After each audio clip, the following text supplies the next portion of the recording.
Lesson 35. My mind is part of God's. I am very holy.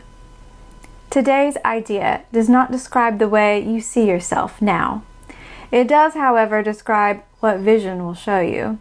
It is difficult for anyone who thinks he is in this world to believe this of himself. Yet the reason he thinks he is in this world is because he does not believe it. You will believe that you are part of where you think you are. That is because you surround yourself with the environment you want. And you want it to protect the image of yourself that you have made. The image is part of this environment. What you see while you believe you are in it is seen through the eyes of the image. This is not vision. Images cannot see. The idea for today presents a very different view of yourself.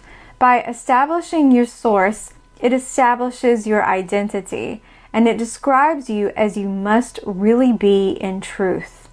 We will use a somewhat different kind of application for today's idea because the emphasis for today is on the perceiver rather than on what he perceives. For each of the 3 5-minute practice periods today, begin by repeating today's idea to yourself, and then close your eyes and search your mind for the various kinds of descriptive terms in which you see yourself. Include all the ego-based attributes which you ascribe to yourself, positive or negative, desirable or undesirable, grandiose or debased. All of them are equally unreal because you do not look upon yourself through the eyes of holiness. In the earlier part of the mind-searching period, you will probably emphasize what you consider to be the more negative aspects of your perception of yourself. Toward the latter part of the exercise period, however, more self-inflating descriptive terms may well cross your mind. Try to recognize that the direction of your fantasies about yourself does not matter. Illusions have no direction in reality. They are merely not true. A suitable unselected list for applying the idea for today might be as follows. I see myself as imposed on. I see myself as depressed. I see myself as failing. I see myself as endangered. I see myself as helpless. I see myself as victorious. I see myself as losing out. I see myself as charitable. I see myself as virtuous. You should not think of these terms in an abstract way. They will occur to you as various situations, personalities, and events in which you figure cross your mind. Pick up any specific situation that occurs to you. Identify the descriptive term or terms you feel are applicable to your reactions to that situation and use them in applying today's idea. After you have named each one, add, but my mind is part of God's. I am very holy. During the longer exercise periods, there will probably be intervals in which nothing specific occurs to you. Do not strain to think up specific things to fill the interval, but merely relax and repeat today's idea slowly until something occurs to you. Although nothing that does occur should be omitted from the exercises, nothing should be dug out with effort. Neither force nor discrimination should be used. As often as possible during the day, pick up a specific attribute or attributes you are ascribing to yourself at the time and apply the idea for today to them, adding the idea in the form stated above to each of them. If nothing particular occurs to you, merely repeat the idea to yourself with closed eyes. My mind is part of God's. I am very holy. Do you feel that way about yourself? Do you? Is that how you see yourself? Is that how you identify your true essence, your true being? Living in this world, experiencing this world, a lot of the time it's hard to do that. We don't identify in that way. We are at the effect of everything in the world.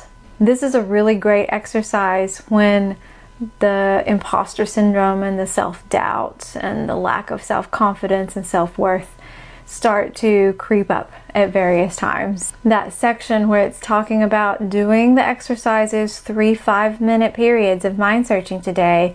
How do you see yourself? What is your self-perception? And then the list of I see myself as, I see myself as, I see myself as. This is a good one to come back to too, but we want to go through the lessons as they are outlined. But this one is a great one to remember, a practical exercise when you feel those senses of it. The imposter syndrome is the ego. The ego is the imposter, by the way. That is that other voice that is telling you who you are. But that is not who you truly are. You are very holy. We are in a mass identity crisis in the world as we know it. And the state of the world is reflecting that back to us. What is happening in our internal world collectively is the momentum. You can see very clearly why the state of the world is as it is, because so many of us are asleep to who we truly are and why we're here. And that once you really get that, when you're doing the course, when you understand spiritual truth, spiritual law, spiritual principle, it kind of is, it's just such a relief actually for me, because okay, now I really get what's going on. It's not totally random, it's not totally meaningless, it's not totally chaotic. It gives you some rules that are eternal and principles for you to base your life experience on, the thoughts you think and your experience. The Course says enlightenment is a shift in our perception from body identification to spirit identification. When we truly see ourselves for who we really are, holiness, love, incarnate, then we begin to move through the world embodying that identity and leading with the holiness, leading with the love. And why we're really here is to extend that love, that holiness into the world. So you show up differently, you move differently, and then you become a miracle worker. You become a transformer of the loveless, meaningless world into one of more holiness and more love. You are an idea in the mind of God. God created you, and He creates only that which is more like Himself, because God is love. Love is all there is. He can only create more love. So you are a loving idea in the mind of God. What is of love is real, because love is all there is. Anything not of love is not real. So only love is real. You are love. That which is real, which God creates, cannot be altered, cannot be changed, cannot be abolished. It is eternal. Therefore, you, an idea in the mind of God, a loving idea in the mind of God, cannot be altered, cannot be changed. You are perfect and whole and eternal. You remain eternally in the mind of God. He remains eternally in your mind. His voice is always there. His guidance, His wisdom, His love is always there. We just don't tune into it all the time here in the world of distraction. But it is always there when we take the time to take a step out and access the holy instant. We can then rejoin with that part of our mind that is eternally connected to God. You cannot be disconnected from God. You're an idea in His mind. He is within your mind. You can't be disconnected, but you can be distracted. God is holy. He created you in His image. You are holy. Nothing God creates can be altered in any way, because it's perfect. Because in ultimate reality, nothing is not perfect. Everything is as God created it and remains that way eternally. Therefore, you, as God created you, cannot be changed, cannot be tarnished in any way. There is nothing your holiness cannot do. There is nothing you can do that can take away an ounce of holiness within you.